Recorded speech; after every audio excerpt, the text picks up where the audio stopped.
নমস্কার, স্বাগতম জানাই আমার চ্যানেলে। গাড়িতে সামনের দিকে বসার চেষ্টা করুন। পেছনের দিকে বসলে বেশি গতিশীল মনে হয়। জানলার পাশে বসার চেষ্টা করুন। জানালা খোলা রাখুন, বাইরের বাতাস ভেতরে আসতে দিন। জানালা দিয়ে বাইরে তাকিয়ে থাকুন। গাড়ির ভেতরের দিকে খুব বেশি সময় তাকিয়ে থাকবেন না। যেদিকে গাড়ি চলছে সেদিকে পেছন দিক করে বসবেন না, এতে বমি ভাব বেশি হয়। অন্য যাত্রীর বমি করা দেখলে যদি বমি পায় তাহলে সেদিকে মনোযোগ দিবেন না।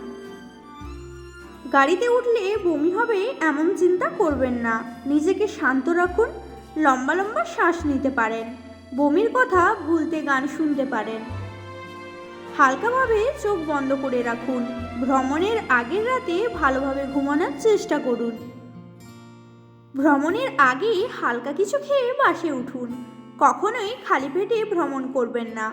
ভ্রমণের আগে ভারী কিছু খাবেন না। যাত্রাপথে বাইরের খাবার খাওয়া থেকে বিরত থাকুন। অ্যাসিডিটি হয় এমন খাবার না খাওয়াই ভালো। গাড়ি চলন্ত অবস্থায় বই পড়া কিংবা মোবাইল ব্যবহার থেকে বিরত থাকুন। আদা বমি রোধের জন্য অনেক উপকারী। আদা হজমে সাহায্য করে। আদা কুচি চিবোতে পারেন, বমি ভাব দূর হয়ে যাবে। প্রয়োজনে আদা চাও খেতে পারেন। দারুচিনি চিবোতে পারেন। দারুচিনি খাবার হজমে সাহায্য করে। তাই খাবার হজমের সমস্যাজনিত কারণে বমি হলে দারুচিনি খেতে পারেন। টক জাতীয় ফল খেলেও বমি ভাব দূর হয়। এছাড়া লেবু পাতার গন্ধ, কমলা লেবুর গন্ধেও বমি ভাব দূর হয়। গরম লেবুর পানিতে একটু লবণ মিশিয়ে খেতে পারেন। মাথা ব্যথা, বমি এবং বমি বমি ভাব দূর করতে এই পানি উপকারী। কিন্তু গ্যাস্ট্রিকের সমস্যার কারণে বমি হলে লেবু না খাওয়াই ভালো। যখনই বমি ভাব হবে মুখে এক টুকরো লবঙ্গ দিন। এতে বমি ভাব চলে যাবে, সাথে মুখের দুর্গন্ধও চলে যাবে। অ্যাসিডিটির সমস্যা থাকলে তখন বমি ভাব হলে পুদিনা পাতা খেতে পারেন। পুদিনা পাতা দিয়ে চা বানিয়ে খেতে পারেন।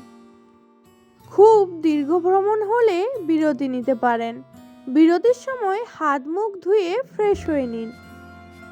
চুইংগাম খেতে পারেন। এতে মুখ এবং মন ব্যস্ত থাকবে এবং বমি ভাব হবে না। খুব বেশি সমস্যা হলে ডাক্তারের পরামর্শ অনুযায়ী বমি নিরোধক ওষুধ খেতে পারেন।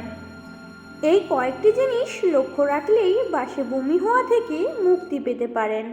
আশা করি উপকার হবে। আপনার যাত্রা শুভ হোক। ভালো থাকুন, সুস্থ থাকুন। Thank you for watching. Please like, share and subscribe my channel.